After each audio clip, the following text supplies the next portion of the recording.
യോഹന്നാൻ എഴുതിയ സുവിശേഷം 10-ാം അധ്യായം 28-ാം വാക്യം. ഞാൻ അവയ്ക്ക് നിത്യജീവൻ കൊടുക്കുന്നു, അവ ഒരു നാളും നശിച്ചു പോകുകയില്ല, ആരും അവയെ എൻ്റെ കയ്യിൽ നിന്ന് പിടിച്ചു പറിക്കുകയുമില്ല. നല്ല ഇടയനായ യേശുക്രിസ്തു തൻ്റെ ആടുകളായ നമുക്കായി ചെയ്യുന്ന കാര്യങ്ങളെക്കുറിച്ച് നിരവധി വാഗ്ദത്തങ്ങൾ ഈ അധ്യായത്തിൽ കാണുന്നു.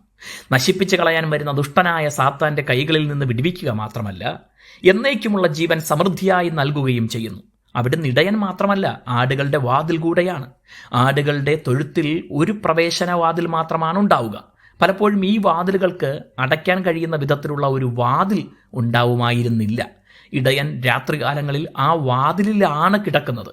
ആ ഇടയനെ മറികടന്ന് ഒരു ദുഷ്ടമൃഗത്തിനും തൊഴുത്തിനകത്തേക്ക് പ്രവേശിക്കാനോ ആടുകളെ ഉപദ്രവിക്കാനോ കഴിയുകയില്ല. അതുപോലെ ഇടയനെ മറികടന്ന് തൊഴുത്തിൽ നിന്ന് പുറത്തിറങ്ങാൻ ആടുകൾക്കും കഴിയുകയില്ല. ഇങ്ങനെ ആടുകളുടെ വാതിൽ കൂടെയാണ് ഇടയനായ യേശുക്രിസ്തു. ഇടയന്മാരുടെ ജീവിതം ആടുകളോടുകൂടെയാണ്. അവയെ ഓരോ സീസണുകൾക്കനുസരിച്ച് മേച്ചൽപ്പുറങ്ങളിലേക്കും വെള്ളമുള്ളിടത്തേക്കും നയിക്കുന്നത് ഇടയനാണ്. ആകയാൽ അവയുടെ ജീവന്റെ നിലനിൽപ്പ് ഇടയന്റെ ഈ അറിവിലും പരിപാലനത്തിലുമാണ്. ആടുകൾക്ക് രോഗമുണ്ടായാലോ അപകടം സംഭവിച്ചാലോ ബലഹീനമായാലോ അവയെ ശുശ്രൂഷിക്കുന്നതും തോളിലേറ്റി കൊണ്ടുപോകുന്നതും ഇടയനാണ്. ഇങ്ങനെ ആടുകൾക്ക് ഇടയൻ ജീവദാതാവ് കൂടെയാണ്.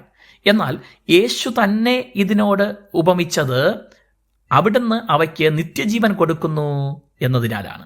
ഈ ലോകത്തിനപ്പുറമുള്ള നിത്യജീവൻ നൽകുന്ന ഒരേ ഒരു ഇടയൻ യേശുവാണ്. യേശു നൽകുന്ന ഈ ജീവൻ നിമിത്തം തൻ്റെ ആടുകളായ നാം ഒരിക്കലും നശിച്ചു പോകുന്നില്ല. മാത്രമല്ല, യേശുവിനെ അനുഗമിക്കുന്ന നമ്മെ അവിടുത്തെ കൈകളിൽ നിന്ന് പിടിച്ചുകൊണ്ടുപോകാൻ കഴിയുന്ന യാതൊരു ശക്തിയുമില്ല. ഒരു ദുഷ്ടമൃഗങ്ങൾക്കും നാം ഇരയാവുകയുമില്ല. ഈ സുരക്ഷിതത്വ ബോധത്തിലാണ് നാം ഓരോ ദിവസവും ജീവിക്കേണ്ടത്. നിത്യതയിലും ഈ പരിപൂർണ സുരക്ഷ നമുക്ക് ഉണ്ടാകും. ദൈവം നമ്മെ അനുഗ്രഹിക്കട്ടെ.